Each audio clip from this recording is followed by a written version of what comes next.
18 19টা করে মানে আছে। তার ব্যবহারিক মানে আলাদা, তার বাক্যগত গঠনগত মানে আলাদা, তার শাব্দিক মানে আলাদা, তার সিরাজ পরিবর্তন হয় তখন তার মানে পরিবর্তন হয়ে যায়।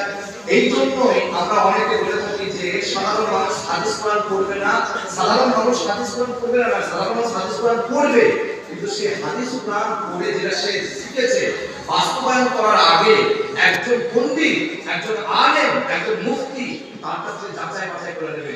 কারণ আরবিতে যে শব্দগুলো আছে শব্দের মানেগুলো চেঞ্জ হয়ে যায়। যেমন একটা উদাহরণ দিই, নামা ইয়ানাম মানে ঘুমিয়ে যাওয়া, শুয়ে যাওয়া, রাকাদা ইয়ারকুদু মানে ঘুমিয়ে যাওয়া। দুটো শব্দের শাব্দিক অর্থ একই, কিন্তু যাতে আপনি যখন ডিকশনারি খুলবেন সেখানে বিরাট পার্থক্য আছে। নামা ইয়ানাম মানে আপনি খেয়ে দিয়ে বিশ্রাম করছেন, এই নামা ইয়ানাম শুয়ে আছে। কিন্তু রাকাদা ইয়ারকুদু মানে এমন গভীর ঘুম যা আপনাকে ঠেলে ফেলে দিলে আপনার ঘুম ভাঙবে না। এই রাকাদা ইয়ারকুদু এই যদি ঘুম